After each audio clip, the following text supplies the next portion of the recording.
Andhra Pradesh movement for piece and justice రాష్ట్ర శాఖ రాష్ట్ర వ్యాప్తంగా విద్యకు సంబంధించిన సమస్యలు పరిష్కరించేందుకు జూలై 15వ తేదీ వరకు విద్యా జాగృతి ఉద్యమం చేపట్టిందని సంస్థ రాష్ట్ర ఉపాధ్యక్షులు షేక్ హుస్సేన్, జిల్లా అధ్యక్షులు ఎండి హలీంలు పేర్కొన్నారు. కాకినాడలోని ఎంపీజే సంస్థ కార్యాలయంలో ఏర్పాటు చేసిన మీడియా సమావేశంలో వారు మాట్లాడుతూ కేంద్ర ప్రభుత్వం కొత్తగా ప్రవేశపెట్టిన నూతన విద్యా విధానంలో 3వ తరగతి నుండి ఇంటర్మీడియట్ వరకు కలిపి చదివించే జీవో 117ను రద్దు చేయాలని డిమాండ్ చేశారు.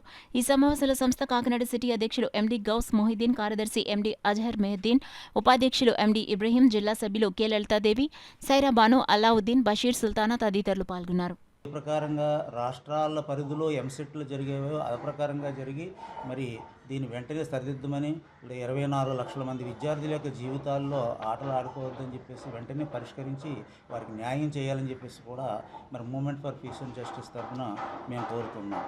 అదే ప్రకారంగా విద్యా హక్కు చట్టం 2009ని మరి గత ప్రభుత్వం సరిగ్గా అమలు జరపలేదు. అంటే ప్రైవేటు విద్యా సంస్థల్లో పేదలకు ఉచితంగా మరి సీట్లు ఇవ్వని చెప్పేసి కోరడం జరిగింది.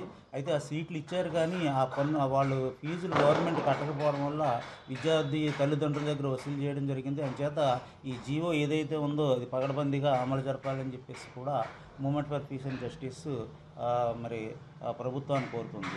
అదే ప్రకారంగా రాష్ట్ర ప్రభుత్వ విద్యార్థులకు ఇచ్చే తల్లి వందనం అర్హులైన పేద విద్యార్థులు అందరికీ కూడా ఇది కొంతమందికి అందుతుంది, కొంతమందికి అందటం లేదు. అంచేత ఈ తల్లికి వందనం అనేటటువంటి ఆ ఫండ్స్ ఏవైతే ఉన్నాయో అవి సక్రమంగా అందరికీ అందేటటువంటి విధంగా మరి చర్యలు తీసుకోమని చెప్పేసి కూడా మరి ఎంపీజే కోరుతుంది.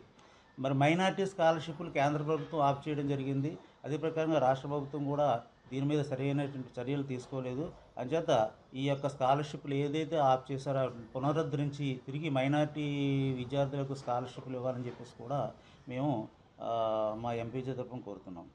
Anganwadi, ST, SC, BC hostel, ఈ హాస్టల్ ఏవైతే కొన్ని హాస్టల్ మేము చూసామో అక్కడ సరైనటువంటి పరిస్థితులు, సరైనటువంటి సదుపాయాలు వాళ్ళకి అక్కడ లేవు. బిల్డింగులు కూడా చాలా పాతబడిపోయి ఉన్నాయి.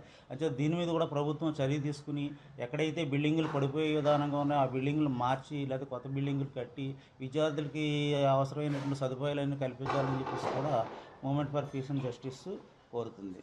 అలాగే డ్రాప్అవుట్, ఎక్కడైతే విద్యార్థులు చాలామంది స్కూల్లో డ్రాప్అవుట్ అయిపోతున్నారు, అంచేత వాళ్ళు ఎవరైతే డ్రాప్అవుట్ అయిపోయారో, ఎవరైతే చదవకుండా ఇళ్లల్లో ఉన్నారో అటువంటి విద్యార్థులందరినీ కూడా ప్రభుత్వం ప్రోత్సహించి ఉపాధ్యాయుల ద్వారా వారికి ప్రోత్సహించి తిరిగి స్కూల్లో చేర్పించే విధానంగా చర్యలు తీసుకోమని చెప్పేసి కూడా ఎంపీజే కోరుతూ ఉంది.